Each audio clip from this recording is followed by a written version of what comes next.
ialah jujur dengan Allah Subhanahu Wa Taala. Jangan menjadi munafik dengan memberikan gambaran-gambaran palsu ketaatan kepada Allah yang hanya berbangga dengan nama, berbangga dengan gelaran, tetapi bukan secara hakikat.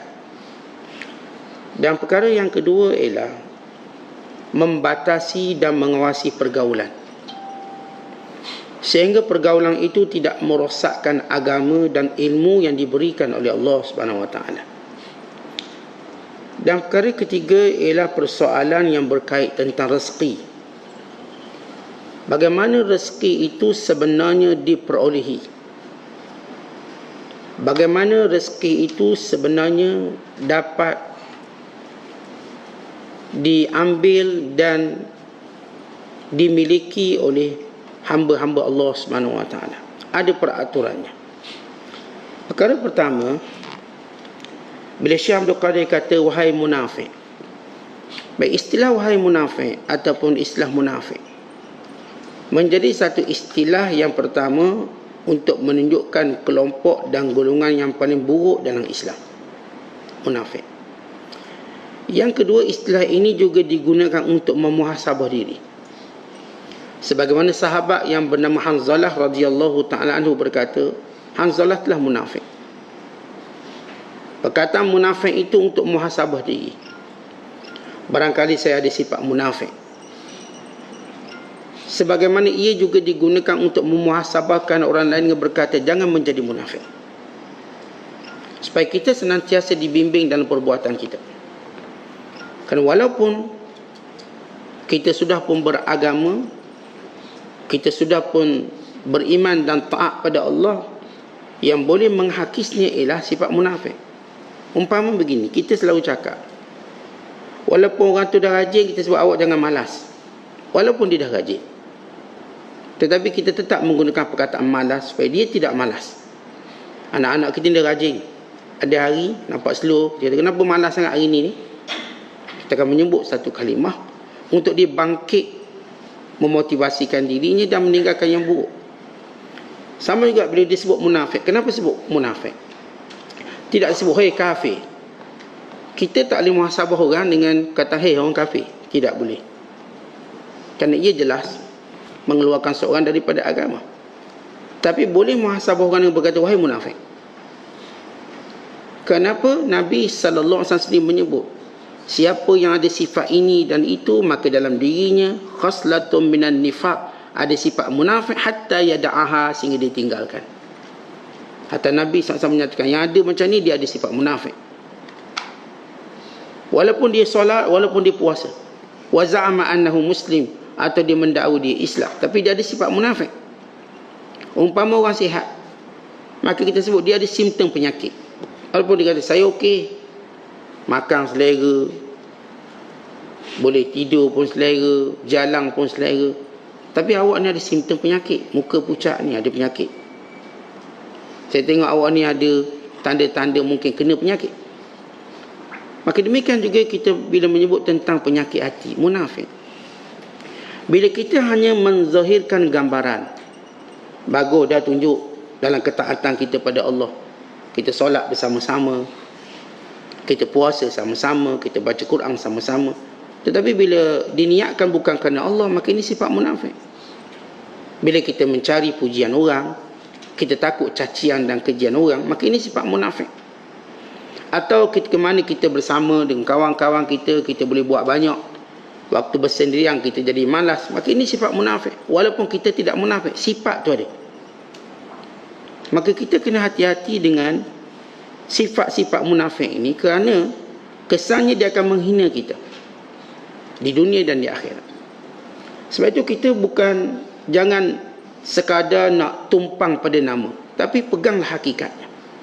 Sayyidina Ali radhiyallahu ta'ala anhu pernah menyebut dalam satu asar, kata Sayyidina Ali radhiyallahu ta'ala anhu, ya'ti 'alan nasi zamanun la yabqa minhu minal islam illa ismuhu, la yabqa fihi minal islam illa ismuhu wala minal Quran illa rasmuhu masajiduhum amiratun wa hiya kharabun minal huda. Ulama'uhum syarru min tahti adimis sama' min indihim takhrujul fitnah wa fihim ta'ud. Kata Sayyidina Ali radhiyallahu ta'ala anhu, beliau menyatakan akan datang satu zaman fitnah, akan datang satu zaman kepada manusia Islam itu cuma tinggal pada nama, Al-Quran itu cuma tinggal pada tulisan, masjid-masjidnya hebat tetapi kosong dari petunjuk. Akan datang zaman ini, dan ulama-ulama pada zaman itu menjadi orang yang paling buruk di atas muka bumi, kerana merekalah yang menimbulkan fitnah, dan fitnah itu kembali pada mereka. Merekalah yang menimbulkan perpecahan, dan perpecahan itu kembali pada mereka. Baik, bila Sayyidina Ali radhiyallahu ta'ala menyebut tentang akhir zaman, dia setengah menyebut ia hadis Nabi, tapi para muhakkik menyatakan ini kata-kata Sayyidina Ali dan maknanya sahih, iaitu akan datang satu zaman Islam cuma tinggal pada nama. Tuan-tuan sekalian, kalau kita lihat zaman ini dia jadi satu pusingan roda. Kita ambil contoh negara Turkmenistan. Ia negara Islam, Turkmenistan. Tetapi negara itu cuma tinggal nama je Islam, hanya nama. Secara praktikal tak ada. Bahkan pemimpinnya mewujudkan pelbagai bentuk, kita panggil dakhilah, campur aduk agama. Dibuat perayaan khas. Oleh kerana dia suka buah melon ataupun buah macam buah tembikar, dia suka buah tu, tembikar susu, maka dia mewujudkan satu perayaan melon, perayaan untuk buah tu. Oleh kerana dia suka warna putih, semua bangunan dia cat warna putih, dan kereta mesti warna putih. Kalau warna hitam, orang tangkap kereta tu. Mereka ini, kalau sebut kita baca negara Turkmenistan, negara Islam, Islam, tapi mereka tidak menggalakkan baca Al-Quran. Mereka ada buku lain pula. Buku ini diwajibkan baca oleh penduduk negara. Maka tinggallah, memang kalau tanya Islam, ya Islam, tapi tidak ada terjemahan Islam yang sebenar. Ini sebahagian yang berlaku pada saudara kita. Sebagai contoh, yang pernah juga berlaku di negara Andalusia, yang pernah berlaku dalam banyak negara-negara Islam, bila mana para penjajah telah mengubah Islam sehingga ia menjadi gambaran. Walaupun Allah Ta'ala tetap memelihara Islam, akan tetap yang menterjemahkan Islam dengan makna sebenar. Zaman Mustafa Kemal Atatürk di Turki, dijadikan Islam cuma bertenggek pada namanya. Azannya bahasa Turki, Quran tidak dibenar baca, sekolah agama ditutup, sehingga tidak ada yang boleh mengimamkan solat atau memandikan jenazah. Tapi mereka masih berkata mereka Islam. Orang Turki kita tanya jawab, kafir ke? Tak, Islam. Zaman sekular yang teruk. Itu fitnah pernah berlaku. Fitnah ini sama ada berlaku antara negara dengan negara atau zaman dengan zaman. Maka apa yang disebut oleh Syekh Abdul Qadir, supaya kita berhati-hati. Akan datang zaman di mana kita hanya berbangga melihat, menunjukkan zahir kita, tunjuk IC kita Islam. Realiti tidak ada penterjemahan Islam dengan sebenar. Sedangkan Allah Ta'ala berfirman, ya ayyuhalladzina amanu dukhulu fis silmi kaffah. Wahai orang yang beriman, masuklah kamu dalam Islam seluruhnya. Kafah, seluruh. Bukan secara juz'i. Bukan nama Islam, tapi sembahyang tidak, aurat tak tutup, arak diminum, judi dimain, riba menjadi dasar ekonomi, bukan sekular menjadi kekuatan kehidupannya. Maka ini cuma nama. Sebab itu berlaku zaman ini, dan kita lihat zaman ini secara nyata di setengah-setengah negara, di setengah-setengah tempat, bahkan di setengah-setengah individu yang dia kata dia Islam, tapi dia minum arak. Dan dia berbangga pula dia Islam, dia dedahkan aurat, dia berbangga, dia menjustifikasikan jenayah dan juga maksiatnya, berkata tak salah apa, asalkan hati baik. Maka kata senang, dia akan berlaku satu zaman Islam cuma nama, praktikal mereka tak nak. Maka jangan berlaku pada diri kamu Islam pada gambaran zahir, tapi tidak berlaku pada gambaran yang sebenar. Kita baca Quran, itu gambaran zahir, yang hakikatnya beramal atau tidak dengan Al-Quran. Kita solat, itu gambaran zahir, yang hakikatnya apakah solat kita menghalang kita buat jahat dan maksiat. Maka kalau kita cuma pada gambaran zahir, kita tetap dihina. Sebab itu bila kita katakan kenapa orang Islam dihina hari ini, sebab mereka berpegang pada gambaran zahir. Kalau mereka benar-benar berpegang pada gambaran zahir dan batinnya, nescaya Allah Ta'ala akan angkat dan muliakan mereka. Hari ini bila kita sebut orang Islam hina, sebahagian orang Islam hina, kenapa? Kerana mereka hanya menzahirkan yang zahir, hanya berbangga dengan namanya Islam, dan mereka cuba untuk bertumpang teduh dengan cara orang kafir. Orang kafir tak akan izinkan. Allah Ta'ala berfirman, walan tarda ankal yahud walan nasara hatta tattabi'a millatahum. Yahudi dan Nasrani tak akan redha pada kamu sehingga kamu benar-benar ikut mereka. Maksudnya masuk dalam agama mereka. Masuk dalam agama mereka. Kalau selagi mana kamu pegang nama Islam, kamu cuba untuk berbangga dengan mereka, mereka tetap memandang kamu musuh. Mereka tak akan redha. Tetapi Islam, kita ada acuan kita sendiri. Allah berfirman, sibghatallah wa man ahsanu minallahi sibghah wa nahnu lahu abidun. Inilah dia acuan Allah. Apakah ada yang lebih baik daripada acuan Allah? Dan kami sebenar-benar menjadi hamba Allah. Kita mesti berada pada acuan kita, acuan yang Allah Ta'ala tetapkan, iaitu zahir dan batin kita tunduk pada Allah. Sebab itu bila Allah menyebut tentang Islam ataupun tentang takwa, Allah suruh kita takwa sungguh-sungguh. Kerana ada takwa tak sungguh ke? Bila Allah berfirman, ya ayyuhallazina amanu taqullaha haqqa tuqatih. Wahai orang beriman, bertakwalah kamu dengan sungguh-sungguh takwa. Padahal kalau sebut ittaqullah dah cukup, tapi sebut haqqa tuqatih, dikuatkan lagi dengan perkataan haqqa tuqatih, dengan sungguh-sungguh takwa.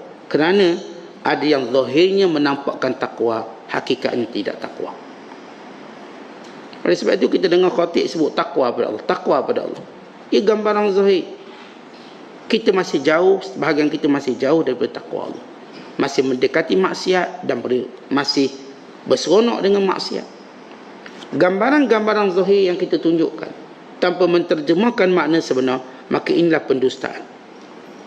Dan ini adalah namanya derhaka, pembohongan pada diri sendiri. Last sekali, siapa yang akan hina? Kita juga. Sebab itu hari ini kalau kita hina, maka lihatlah dosa apa yang kita buat. Sedangkan Allah Ta'ala menjanjikan kemuliaan itu milik orang beriman. Walillahil izzatu walirasulihi walilmu'minin. Bagi Allah itu kemuliaan, bagi Rasulnya dan orang beriman. Walakinnal munafiqina la ya'lamun. Orang munafik tak tahu. Kemuliaan sebenar milik orang beriman. Tapi kalau kita hanya menterjemahkan makna zahir, maka ia tidak akan mendapat izzah. Izzah kepada orang yang cuba menterjemahkan Islam sungguh-sungguh. Kalau kita daripada pagi sampai tidur balik, terjemahkan Islam sungguh-sungguh.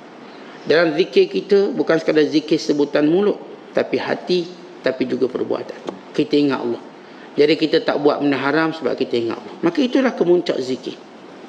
Kita tak buat perkara yang melalaikan kerana kita ingat Allah. Kita tak meninggalkan keutamaan dalam beribadat kepada Allah kerana ingat Allah. Semua hak Allah diutamakan. Maka inilah makna zikrullah, ingat Allah. Bukan ingat kat mulut, tapi yang lain masih melaksanakan maksiat. Kemudian Syekh Abdul Qadir menyebut tentang bergaul dengan orang. Dia kata, kalau kamu dah alim, kalau kamu dah tahu halal haram, dosa pahala, dan Allah Ta'ala dah berikan kepada kamu kebaikan dalam hidup di dunia kamu. Dalam hadis Nabi kata apa? Man yuridillahu bihi khairan yufaqihu fiddin. Siapa yang Allah nak berikan kepadanya kebaikan, Allah beri dia faham agama. Faham agama artinya dia tahu halal haram, dosa pahala, boleh tak boleh, lalai tak lalai, redha ataupun Allah murka. Tiba-tiba dia dengan kefahaman agama, dia bergaul dengan anak-anak dunia. Apa maksud anak-anak dunia? Itu orang-orang yang i'tiqad dia, orang-orang yang matlamat hala tuju hidupnya cuma dunia bukan akhirat. Cuma keuntungan dunia bukan keuntungan di sisi Allah. Mereka cuma mencari rezeki dunia bukan rezeki di sisi Allah. Kebahagiaan dunia bukan kebahagiaan di sisi Allah. Dengan makna lain, golongan ini cuma berkiblatkan dunia. Tiba-tiba kita bergaul dengan dia, atas sebab kita bimbang projek tak dapat, atau atas sebab kerana kita nak suruh rancakkan lagi pendapatan kita, rancak lagi kita punya income, biar kita jadi kaya macam dia. Kata Syekh Abdul Qadir, kenapa kamu sesudah Allah beri kamu benda yang mahal, kamu nak yang murah? Kalaupun mereka menjadi sebab kepada rezeki itu sampai ke tangan kamu, kalaulah mereka ni sebab, mereka handle projek ni, mereka lah toke kita, kuli dia, di tangan mereka itu sebab rezeki Allah buat sebagai satu ujian, maka kita tetap akan mengambilnya dengan cara mulia, bukan dengan cara terhina. Kata Nabi SAW, fa'ajmilu fit talab, hendaklah kamu dalam mencari rezeki cari dengan cara baik. Jangan kamu merasa lambat rezeki itu datang, dan jangan kamu memilih cara yang haram, tapi pilih cara baik. Ya, kalau rezeki saya memang sebab tangan dia, tapi saya nak dapat, saya ada dua cara. Wa imam saya kena tunggu lama, atau saya kena rasuah dia, maka saya memilih menunggu lebih lama. Kerana kalau itu memang rezeki kita, dia tetap akan sampai pada kita dalam keadaan kita mulia. Tapi kalau kita cuba melanggar batasan Allah, maka ketika itulah apa yang berlaku kepada kita, kehinaan dunia dan akhirat. Kita mula akan terpengaruh dengan dia. Sebab itu kata ulama, kita kena ingat satu perkara, bila Allah dah beri kita ilmu, Allah dah beri kita kepahaman, dan kita dah tahu dengan siapa kita nak kawan, kita juga dah tahu macam mana kita nak berurusan di dunia ini. Yang haram kita tolak tepi, yang halal kita ambil, yang melalaikan kita tangguhkan, sehingga dia tidak melalaikan kita. Kita akan membersihkannya. Dan yang datang dengan cara murka Allah, maka kita akan jadikan ia dengan redha Allah.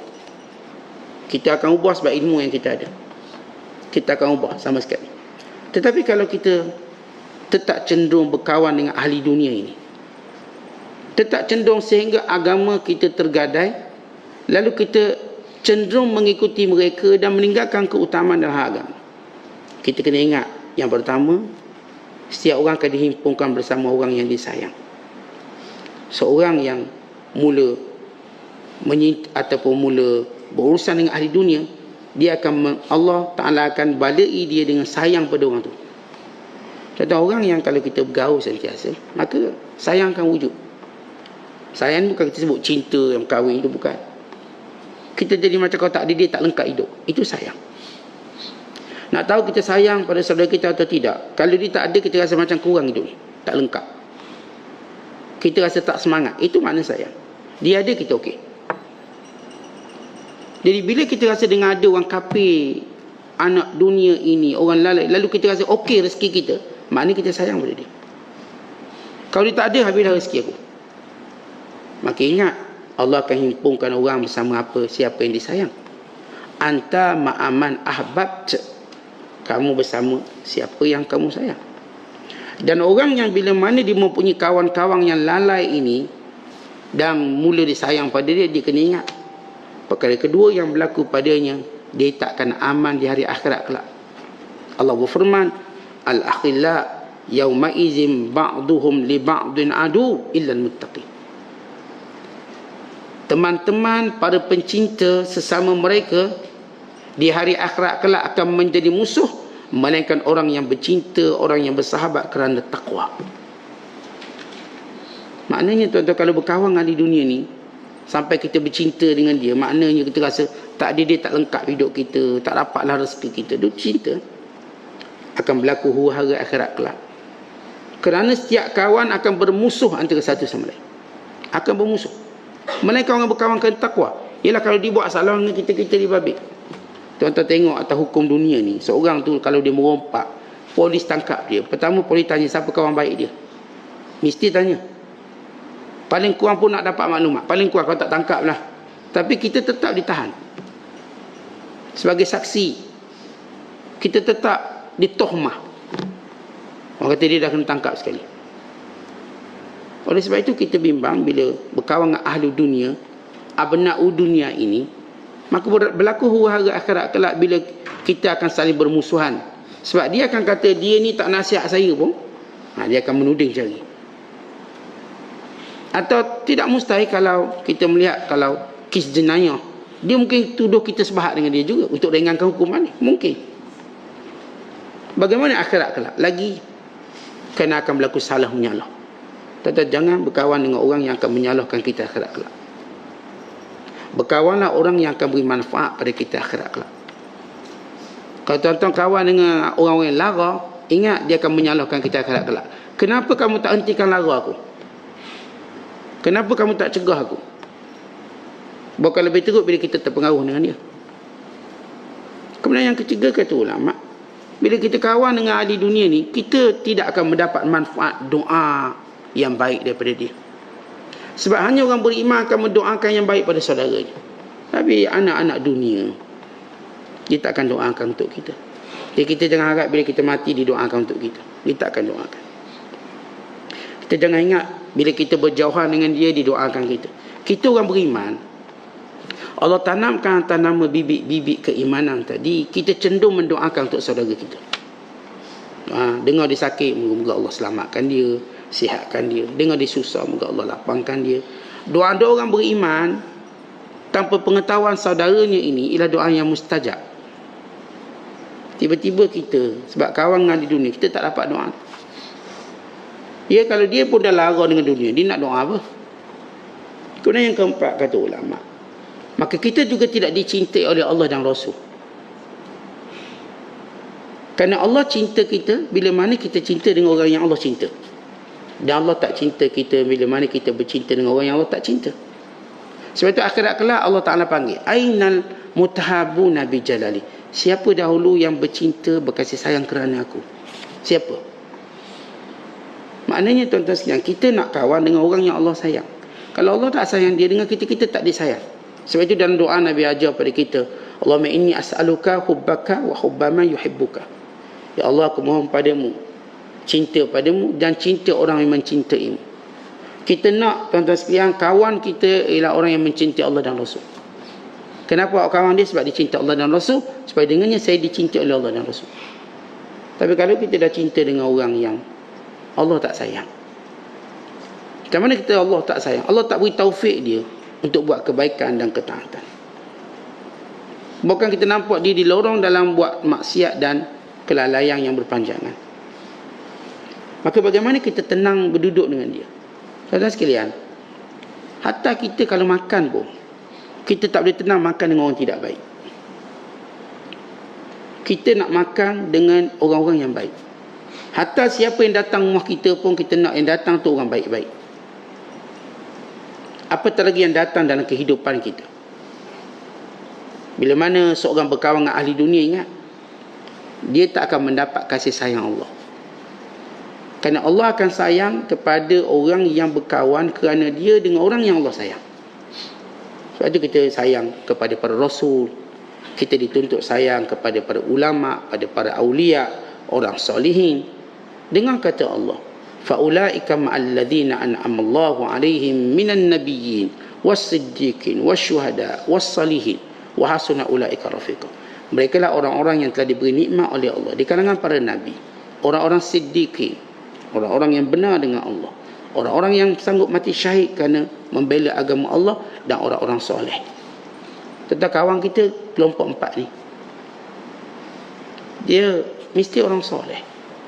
Ya, kita boleh, orang-orang yang ahli dunia boleh kita kenal, tetapi bukan maksudnya kita tak boleh muamalah dengan dia. Boleh, tapi tidak menjadikan dia kawan sahabat rapat kita. Dia di kalangan ma'arif kita, yang kita kenali, tapi bukan yang kita sahabati. Kita kena beza istilah sahabat dan kita kenal. Kemudian antara sebabnya, kalau kita duduk je dengan ahli dunia ni, tuan-tuan, Allah tarik keberkatan setiap majlis yang kita duduk. Ialah bicaranya, percakapannya, semua maksiat. Ia berbeza kalau kita duduk dengan orang baik. Kita duduk je dengan orang baik, walaupun duduk tu sebab apa pun tak kisahlah.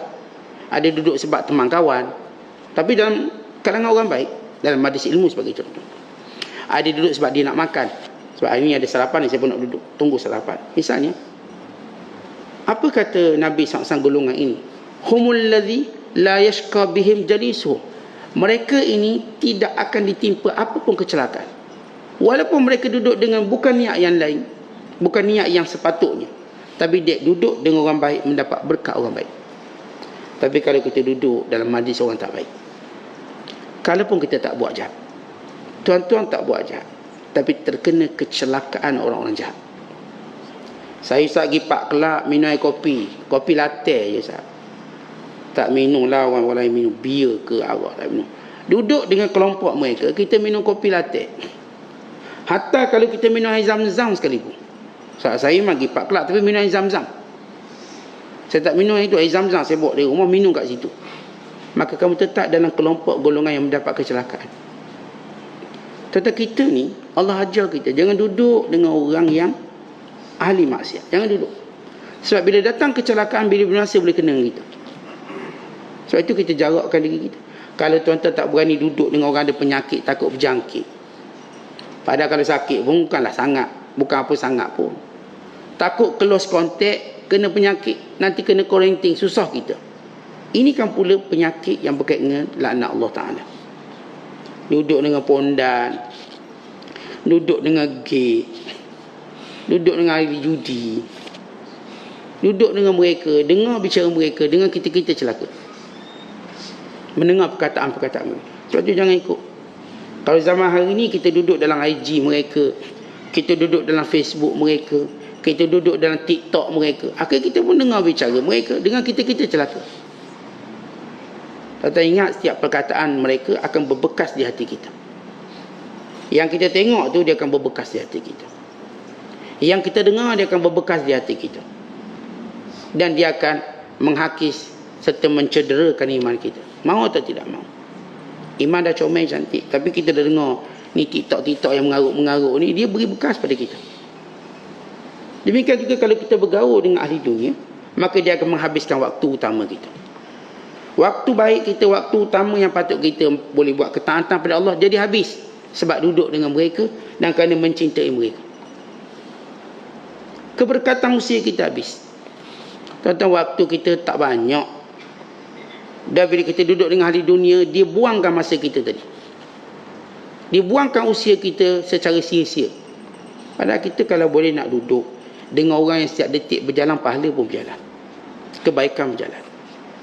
Bukan jadi ihda, pembuangan masa dan waktu dan umur kita. Dan bila kita berkawan dengan orang jahat juga, tidak suatu hari nanti kita akan terikut dia. At-ta'assur bih, mesti ngikut dia. Kalau tak, saya ni Ustaz ada kekuatan imun diri untuk tidak terpengaruh. Kamu akan terpengaruh. Kalau kita duduk dengan orang baik, kita akan terpengaruh dengan baik. Cepat atau lambat. Kita duduk dengan orang jahat, kita akan terpengaruh dengan kejahatan. Cepat atau lambat. Kita duduk dengan pembau minyak wangi, kita berbau wangi. Kita duduk dengan orang yang kerjanya kerja, kita katakan welding atau welder ni besi, bau busuk besi itu tetap kena pada kita. Kalaupun tak terbakar baju kita, kena percikan apinya. Artinya orang-orang ahli dunia, kalau tentang kawan dia, duduk dengan dia, apatah kita nak rezeki tangan dia ni, ataupun kekayaan, pangkat ke, lain, akhirnya kita terikut perangai cara dia. Dia rasuah, kita pun rasuah. Ni nak dapat projek ni kena buat gini. Oh macam tu kita pun buat. Ya, mudahnya orang yang mengikut ahli maksiat, dia akan buat. Dan orang-orang yang kalau kita duduk dengan ahli dunia ini, apa jadi? Dia akan kenalkan kita dengan orang yang perangai macam dia dan lebih sesat pada dia. Kita duduk berkawan dengan ahli dunia, kita akan diperkenalkan orang yang sama macam dia jahat dan yang lebih jahat pada dia. Manakala kalau kita duduk dengan orang baik, kita akan dikenalkan dengan orang baik macam dia dan orang lebih baik pada dia. Sebab tu tuan-tuan, bila tuan-tuan kenal seorang baik, dia akan tunjuk tuan-tuan siapa lebih baik pada dia. Tuan-tuan kenal orang alim, dia akan tunjuk orang yang lebih alim pada dia. Tuan-tuan baik, tunjuk dengan orang yang dekat dengan Allah, baik dengan orang dekat dengan Allah, dia akan tunjuk orang yang lebih dekat dengan Allah berbanding dia. Sama juga kalau kita kawan dengan ahli lara, ahli dunia, dia akan tunjuk orang yang perangai macam dia dan orang yang lebih teruk pada dia untuk kita kawan dengan dia. Akhirnya orang ni makin teruk. Daripada dia berkawan gangster kampung, akhirnya dia berkawan dengan gangster bandar. Dia berkawan dengan ahli maksiat yang separuh masa, dia akan bertemu dengan ahli maksiat sepenuh masa. Akhirnya habis. Dan akhir sekali yang perlu kita tahu, bila mana kita berkawan dengan ahli dunia ini, maka kita tak akan mendapat syafaat mereka akhirat kelak. Sebab mereka tidak punya syafaat. Sedangkan kita diajar perbanyakkan berkawan dengan orang baik supaya daripada mereka datang syafaat kita pada hari kiamat kelak. Tuan-tuan yang kita beramal ni, beramal lah. Kita mengambil semua langkah berjaga-jaga. Kita simpan duit dalam bank lah. Yang kita kerja makan gaji bulan, gaji lah. Itu sebagai prepaid. Kita beli, kita punya properties kita, rumah sebagai aset. Kita pun juga kawan dengan orang kaya-kaya, nanti ada apa bolehlah backup pinjam. Kita pun masuk saham sikit, kita pun masuk ibas sikit, masuk insurans. Kita guna semua untuk cover jaga kita. Bukankah begitu cara kita buat? Tuan-tuan tanya orang kaya, dia akan protect harta dia dengan semua cara. Dia tak akan pegang satu sumber. Yang kerja jalan, kerja asasi dia. Dia pun cari juga kerja-kerja lain yang boleh backup lagi. Yang simpan duit dalam bank, simpan. Yang beli rumah, beli tanah pun dia dah buat. Insurans pun dia beli. Ibah pun dia ambil. Semua dia cover semua. Takut berlaku sesuatu yang ni boleh tolong. Demikian kita, tuan-tuan. Kita walaupun dah baik. Saya dah baik, Ustaz, yang mulai tak tinggal. Bagus. Tapi kita perlukan kawan-kawan baik. Kerana kita tak tahu sejauh mana kebaikan kita Allah Ta'ala terima. Kita tak tahu. Ya, kita bersangka baik. Namun kita berhati-hati. Jadi kita pun kawan dengan orang baik-baik. Takut-takut ada kurang amalan kita. Mereka datang beri syafaat. Sebab itu kata Imam Syafi'i, aku suka orang soleh. Moga dengan mereka aku mendapat syafaat. Walau Imam Syafi'i rahimahullah dah soleh dah. Apa benda lagi Imam Syafi'i nak? Pada dirinya ada semua benda. Tapi dia ada perasaan berhati-hati dan takut. Kita jauh lebih aula daripada Imam Syafi'i untuk takut. Sebab itu saya kawan dengan ramai orang baik-baik. Barangkali yang ni boleh beri syafaat sikit, ini syafaat sikit, ini syafaat sikit, insya-Allah saya selamat. Tapi kalau kawan ahli dunia, nak syafaat apa? Yang ni dia sebab kita Allah murka, yang ni sebab sikit, akhir semua kemurkaan Allah pada kita. Oleh sebab itu, walaupun di tangan ahli dunia itu ada sebab rezeki kita dengan dia, tetap kita sabar untuk tidak buat maksiat, sehingga benda tu tetap akan sampai pada kita bila Allah kehendaki. Saya mau amalah dengan orang kafir. Orang kafir ada cara dia lah nak dapat projek dia. Tapi saya tunjuk attitude, sikap saya orang Islam. Dia kata awak kena entertain kami dengan pak kelak, tak boleh, haram. Saya tak boleh bagi. Awak kena rasuah, tak boleh. Tetapi bila ia memang rezeki kita, dia akan sampai pada kita dengan cara mulia, tanpa kita perlu buat apa pun yang dibuat oleh segala ahli dunia untuk mendapat rezeki. Ya, ahli dunia bila dia nak dapat rezeki, perkara yang dia lakukan ialah menggadaikan agama dia.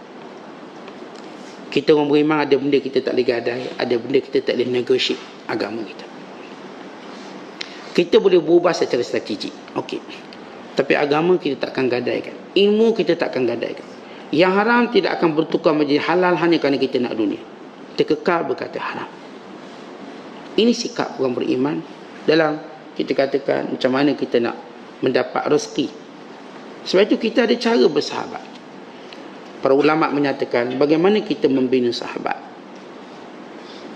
Salah seorang berkata, Sayyidina Ali radhiyallahu ta'ala anhu berkata, la tusahib al-fajira fa innahu yuzayyinu laka fi'lahu wa yawaddu law annaka mithluhu.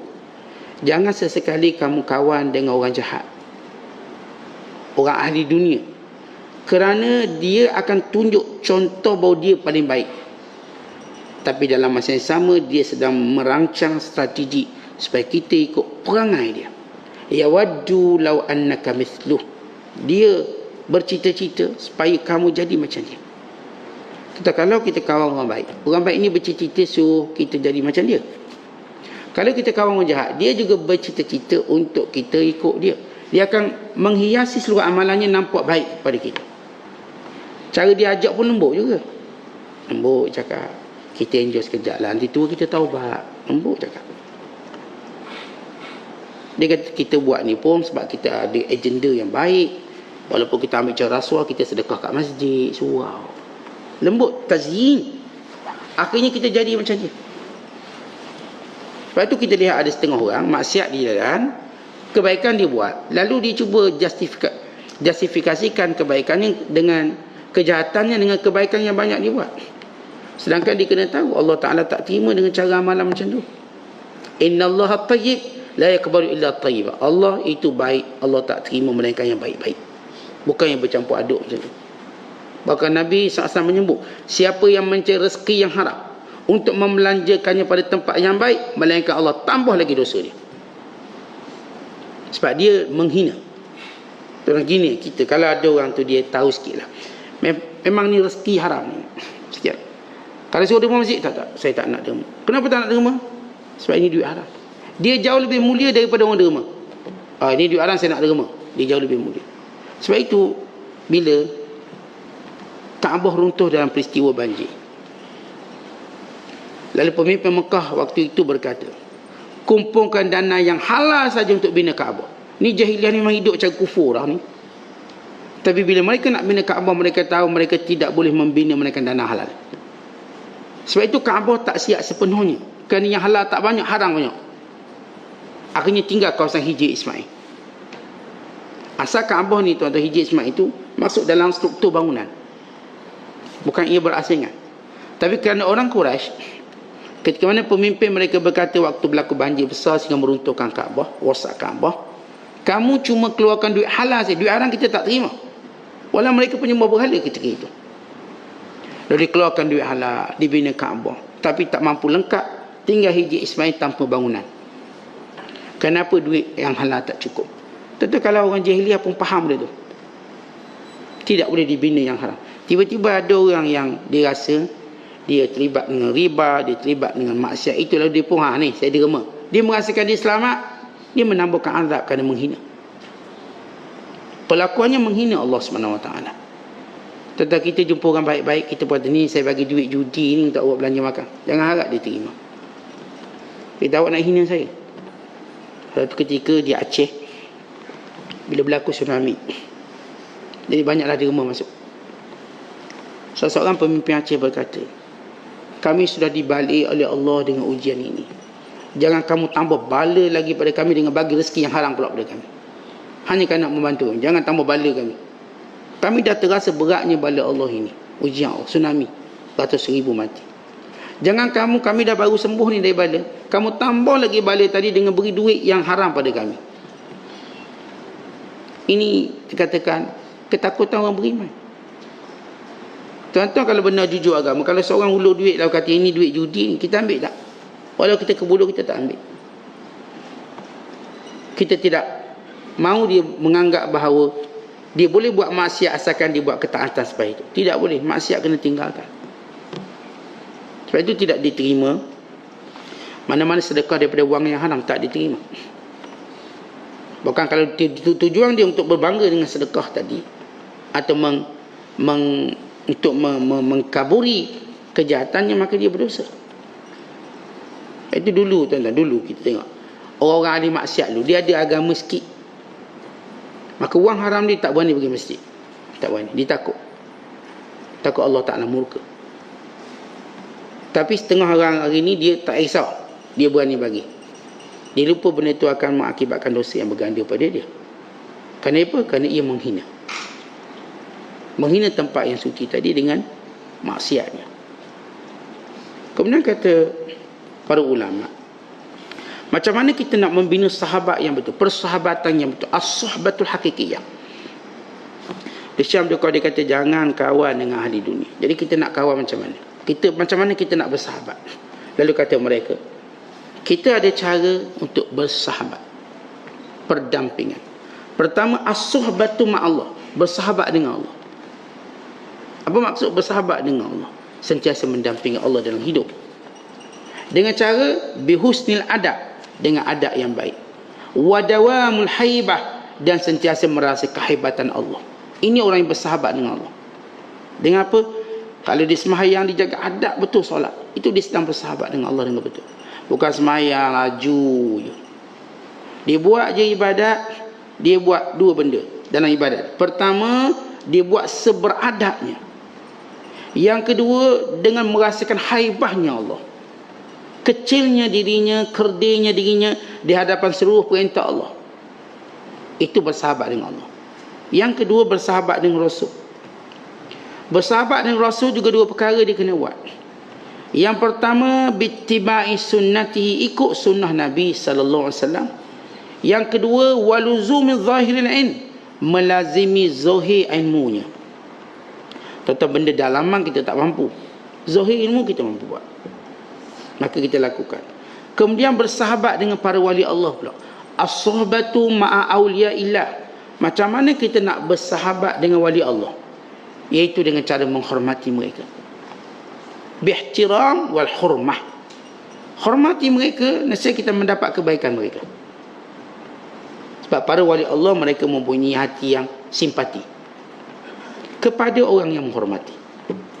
Bila orang tu menghormati mereka, walaupun kalangan ahli maksiat, dia akan didoakan moga Allah selamatkan dia. Dan yang keempat, bersahabat dengan isteri dan suami dan anak-anak kita. Macam mana cara sahabat dengan dia? Suhbatul ahl, dengan cara husnul khuluq, akhlak yang paling baik. Kita nak bersahabat ni, isteri kita ialah sahabat kita, suami kita ialah sahabat kita, anak-anak kita sahabat kita. Macam mana cara bersahabat? Tunjuk akhlak paling baik. Saya dah sebut dulu bahawa kita suami isteri bersaing siapa yang akan tunjuk akhlak paling baik. Jangan duk minta orang lain buat akhlak baik pada kita dan kita rasa tak ada tanggungjawab itu. Kata awak ni kena ikut perangai Siti Khadijah. Ini awak dulu kena jadi macam Nabi Muhammad baru saya jadi Khadijah. Kalau tidak, saya jadi Ummu Jamilah lah kepada Abu Lahab. Tuan-tuan, kita bukan tunggu orang baik kita jadi baik. Kita boleh tengok dalam keluarga tu, orang dekat dengan Allah, siapa yang tidak menunggu orang lain jadi baik untuk jadi baik. Si suami dia tak tunggu isteri dia jadi baik untuk dia jadi baik. Dia sudah pun jadi baik kerana Allah. Kalaupun isterinya tak tunjuk respon yang positif, dia pun tak peduli.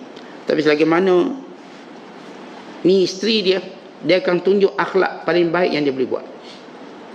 Si isteri pun sama, walau macam mana pun perangai suami dia, itu dia dengan Allah. Tapi dia sebagai isteri yang baik, dia akan tunjuk akhlak paling baik pada suami dia. Anak-anak pun sama.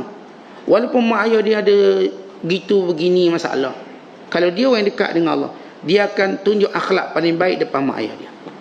Sebab itu tuan-tuan, kita dalam keluarga ni, kita berlomba siapa akhlak paling baik, isteri ke, suami ke, anak-anak.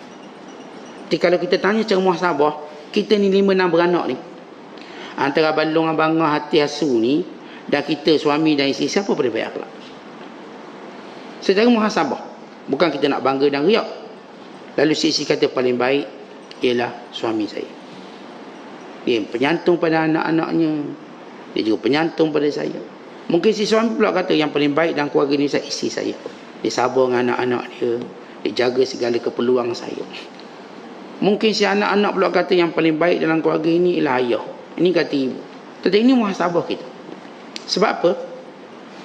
Sebab bila Nabi sallallahu alaihi wasallam menyatakan khairukum li ahlihi wa ana khairukum li ahli. Orang yang paling baik di sisi Allah, yang paling baik dengan keluarganya, dan aku paling baik dengan keluarga aku. Sebab itu tuan-tuan, rumah tangga bahagia bila dalam rumah tangga tadi setiap ahlinya berebut untuk jadi baik. Bukan berebut untuk dapat kebaikan, berebut untuk jadi baik. Ini rumah tangga yang bahagia. Si isteri nak jadi baik, si suami nak jadi baik, nak jadi akhlak baik, si anak pun nak tunjuk akhlak baik. Maka kita dapat ini keluarga yang paling cemerlang sekali. Jadi cara kita bersahabat dengan keluarga kita, jagalah akhlak kita. Semua benda kalau sebut akhlak, mengaji balik buka buku akhlak. Akhlak apa yang saya kena ada dengan isteri, dengan suami, dengan anak-anak, itu kita jadi terbaik. Ini tuan-tuan, kalau kita mati, isteri mati, suami mati, maka dia tak akan dilupai oleh sejarah kehidupan orang ni, sebab dia orang baik. Kemudian bersahabat dengan kawan pula. Macam mana cara bersahabat dengan kawan? Ini cara paling mudah yang kita boleh buat. Yang disebut oleh ulama ni cara paling mudah. Belanja makan tu tak semua orang boleh buat. Belanja makan, bagi hotel, bagi itu tak semua orang boleh buat. Kita cerita benda yang semua orang boleh buat. Miskin baik, kaya baik. Dia kata ulama, bidawamil bish wal imbisat, sentiasa senyum pada kawan ni, dan sentiasa menceriakan kawannya. Kawan paling baik kita kalau ada kawan paling baik, kawan yang boleh jadikan kita sentiasa tertawa, sentiasa tersenyum. Ini memang kawan baik. Walaupun dia tak beri duit, dia tak beri harta, dia tak beri benda pada kita, tapi dia boleh jadikan kita tersenyum pagi kita, petang kita, tengah hari. Tengok dia pun kita dah senyum gembira, dan dia pun senyum pada kita. Ini hak persahabatan. Ya, saya katakan kita tak mampu untuk beri benda-benda material pada kawan kita, nak tunjuk, nak terjemah sayang. Nak bagi hadiah pada dia, tak boleh. Hadiah gula-gula boleh lah Ustaz. Nak hadiah kek pun mahal Ustaz, RM100 kek. Tapi tak semua orang mampu. Sebetulnya nak bagi hadiah-hadiah lain. Tentang persahabatan kita, simple je untuk kita tunjuk hak pada sahabat. Kita sentiasa senyum dan ceria pada dia, sehingga dia tengok kita, dia pun rasa semangat, dia pun senyum dan ceria. Ni pandang muka kawan, dah ketak muka kawan kita. Wish, nak kawan tak nak kawan, dah ketak muka ni. Senyum sehingga hilang ketakutan dia, rasa aman. Dan bersahabat dengan orang jahat pula macam ni. Jahat bersahabat dengan orang jahat, ni disebut ni ahli dunia ni. Macam mana kita nak sahabat dengan ahli dunia ni? Caranya ialah kita doa, moga Allah beri dia petunjuk. Dan kata ulama, kita mengasihi dia, kesiankan dia. Kesian dia, kesian dengan apa yang Allah uji dia. Kemudian kata ulama, kita lihat betapa besarnya nikmat Allah beri pada kita. Tidak, kita pun jadi macam ni. Kita tengok je orang-orang jahat ni, orang fasik, ya Allah, alhamdulillah, saya tak jadi macam ni. Dia meringan-ringankan solat saya, alhamdulillah, jaga solat. Tetapi kita kesian ke dia. Bukan kita hina tak boleh. Kita rasa bersyukur pada Allah kerana Allah tak uji kita macam dia. Bayangkan kalau Allah uji kita pemabuk macam dia, main judi macam dia, tak tutup aurat macam dia. Ya Allah, besarnya nikmat yang kau berikan padaku sehingga aku mendapat taufik ini. Tetapi ini tanda bila Allah nak beri kita kebahagiaan, Allah tunjukkan segala taufik kebaikan untuk kita buat. Segala taufik kebaikan. Kemudian bila Syekh Abdul Qadir menyebut tentang rezeki pula, kita dah habis bab berkawan, bab rezeki. Dia kata rezeki, faham rezeki tu, kamu dengan rezeki yang ada kepada kamu tak boleh bagi pada orang melainkan dengan izin Allah. Kamu tidak mampu menguasai pemberian itu pada sesiapa pun. Tentu kita ayah kaya, kita ingat dengan masukkan duit dalam bank anak-anak, anak pun kaya. Tidak. Rezeki dia ada perjalanannya sendiri. Sebab itu kita tengok ayah kaya, anak tak semestinya. Ayah miskin, anak juga tak semestinya miskin. Rezeki dia ada cara jalan dia. Seorang ayah yang bijak, dia bukan beri harta pada anak dia, tapi dia beritahu cara mendapatkan harta, cara dapat rezeki. Dan bijak lagi orang tu bila dia ajar cara mendapat rezeki beserta pahala dan kerajaan Allah. Tentang dalam Al-Quran bila kita baca, Allah ajar kita cara mendapat rezeki. Kita kena faham peraturan Allah dan rezeki. Pertama, rezeki itu hak Allah untuk beri pada siapa dikehendaki dan menyekat pada siapa yang dikehendaki dengan hikmah yang Allah Ta'ala Maha mengetahui. Yabsutur rizqa liman yasha'u wa yaqdir. Allah melapangkan rezeki pada siapa dikehendaki, dan Allah juga boleh mencatur rezeki pada siapa dikehendaki.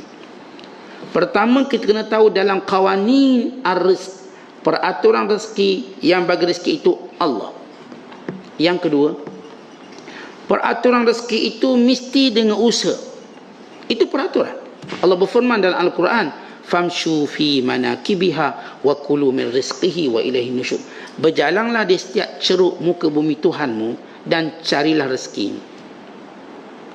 Allah jadikan orang kalau cari rezeki dia dapat, kerana dia dah ikut peraturan Allah. Tentu benda ni asas penting. Pertama, rezeki dari Allah. Yang kedua, Allah jadikan peraturan rezeki kena usaha. Ikut-ikut mana pun tuan-tuan, kita kena usaha. Itu peraturan Allah. Kerana itu Rasulullah meniaga, sahabat meniaga, menternak dan sebagainya, bertani, berkebun, ke laut. Maka itu peraturan. Tanda Allah Ta'ala nak beri kita kekayaan, Allah mudahkan usaha kita. Allah jadikan kita rajin berusaha. Itu tanda kekayaan. Bila kita nampak kita kerja lebih pada masa, itu tanda nak kaya dah tu. Orang lain tak buat overtime, kita buat overtime, memang nak kaya.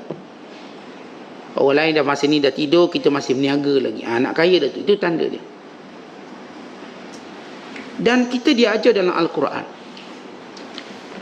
Macam saya katakan, rezeki ni walaupun kita ada banyak, lalu kita nak beri pada anak kita, nak beri kawan kita supaya dia kaya, tak mungkin berlaku.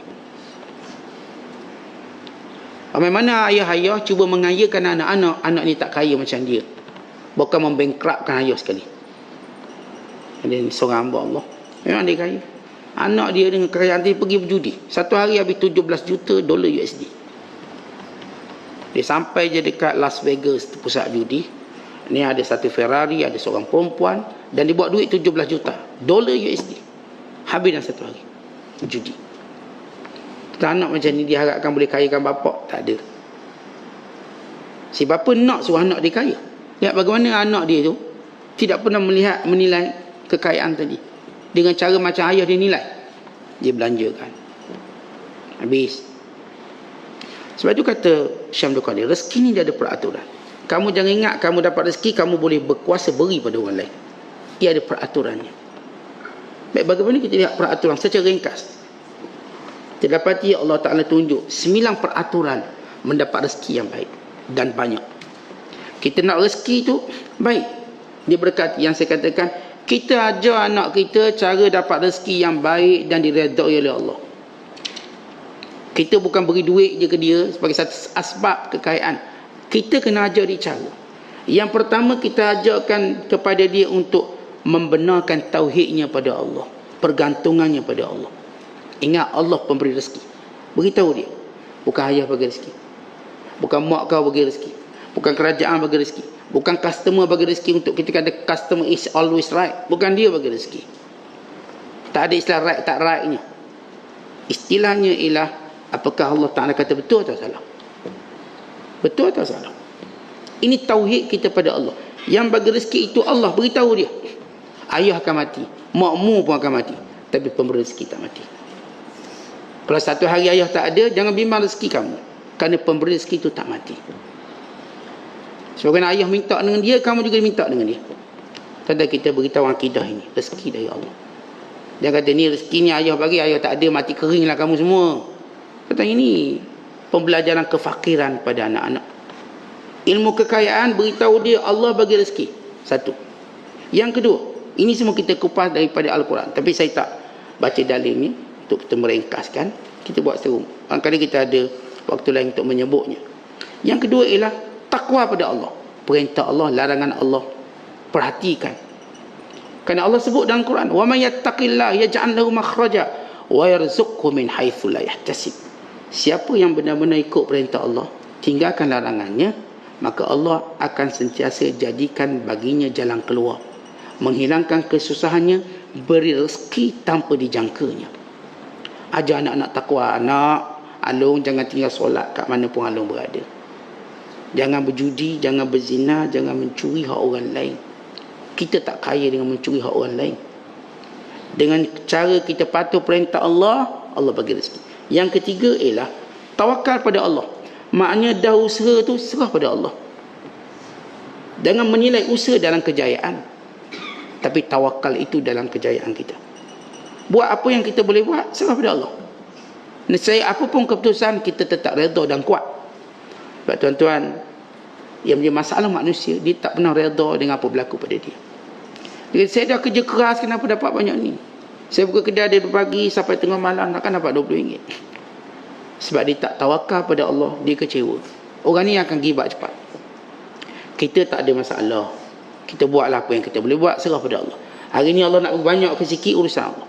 Yang keempat, kata ulama, peraturan rezeki Allah. Nak dapat banyak, nak dapat berkat, nak dapat redha, banyakkan istighfar kepada dia. Istighfar. Orang yang banyak istighfar, minta ampun pada Allah, rezeki itu terbuka bagaikan air yang mengalir.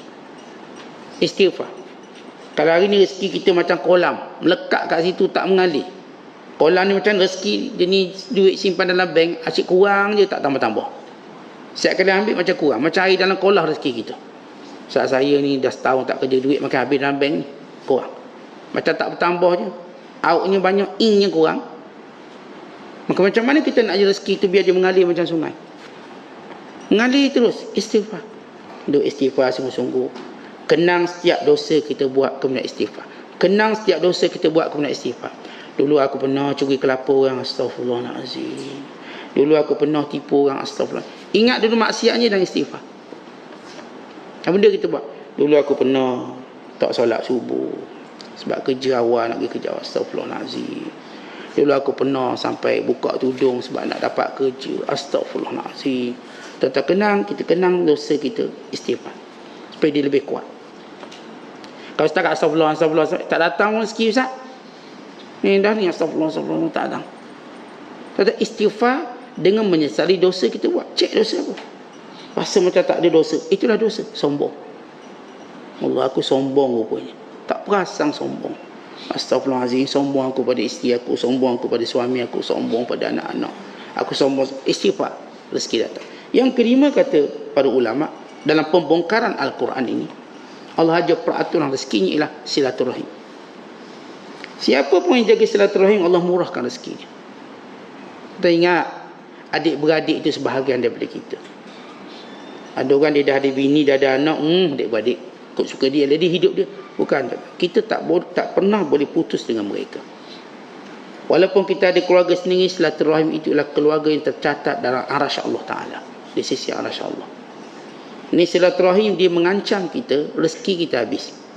Tapi dia menjanjikan rezeki yang banyak. Ini disebut dalam hadis Nabi SAW. Siapa nak rezeki banyak, umur panjang, falyasir rahimahu. Sambung silaturahim. Habis tak, dia tak pun, biarlah dia kita. Siapa nak banyak duit? Awak nak banyak duit ke dia nak banyak duit? Kalau awak nak banyak duit pada dia, awak yang lebih sambung silaturahim banding dia. Kan kita cerita tentang rezeki. Siapa nak rezeki banyak, dia buat kerja lebih. Saya lebih jaga adik-beradik saya berbanding adik-beradik jaga saya. Biar macam tu. Yang keenam kata ulama, banyakkan sedekah. Itu memang peraturan rezeki. Sedekah dia akan, sebab Allah Ta'ala berfirman dalam hadis kursi, anfik unfik alik. Kamu belanja, aku belanja pada kamu. Kamu sedekah, aku sedekah pada kamu. Yang ketujuh, tunaikan haji dan umrah secara berterusan. Dalam hadis Nabi kata apa? Rasulullah menyatakan, tabi'u bainal haji wal umrah fa innahuma yanfiyanil faqra wadh-dhunub. Lepas pergi haji, kamu pergi umrah. Kerana keduanya ini akan menghilangkan kefakiran dan menghapuskan dosa. Pergi haji, pergi umrah. Kalau berkemampuan lah. Ini kita orang yang mampu. Duit banyak-banyak, pas UK, Mekah tak pergi, haji tak pergi. Baik awak ubah cari hidup kalau nak rezeki banyak. Pergi haji. Setiap tahun kan boleh pergi haji, duit banyak. Pergi. Nanti tahun pergi umrah. Haji sekali, umrah sekali. Kata Nabi SAW, antara haji dan umrah itu, yang fiyanil faqra wadh-dhunub. Dia akan menghapuskan kefakiran hidup kamu dan dosa kamu. Itu orang melazimi benda tu, dia tak akan fakir. Dan Allah sentiasa ampun dosa.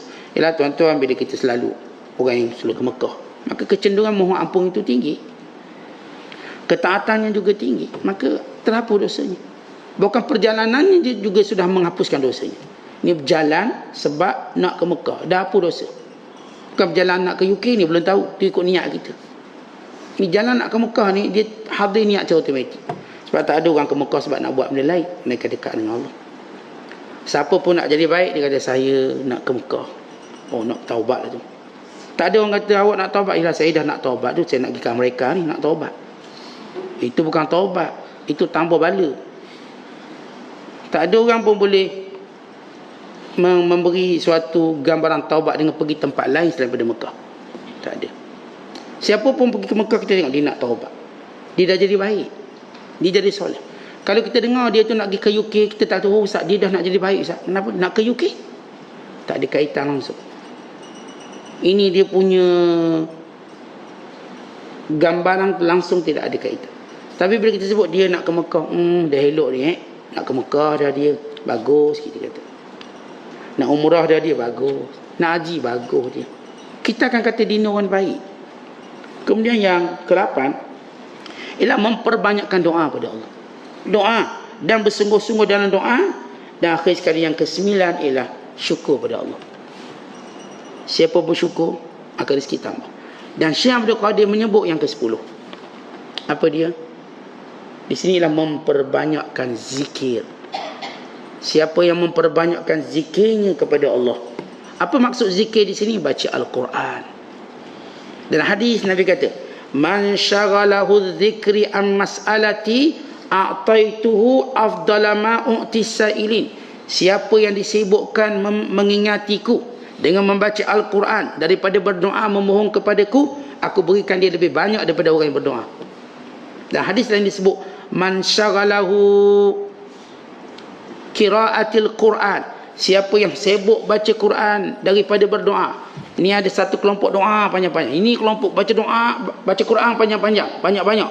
Yang baca Quran itu akan dapat lebih banyak daripada orang doa. Sebab tu tuan-tuan hidup ni biar baca Quran tu banyak sikit. Pagi baca sejuzuk, petang baca sejuzuk. Kalau nak rezeki kita baik, rezeki kita pemurah, banyakkan baca Quran. Allah suka orang baca Quran. Kan zikir paling afdal ialah baca Quran.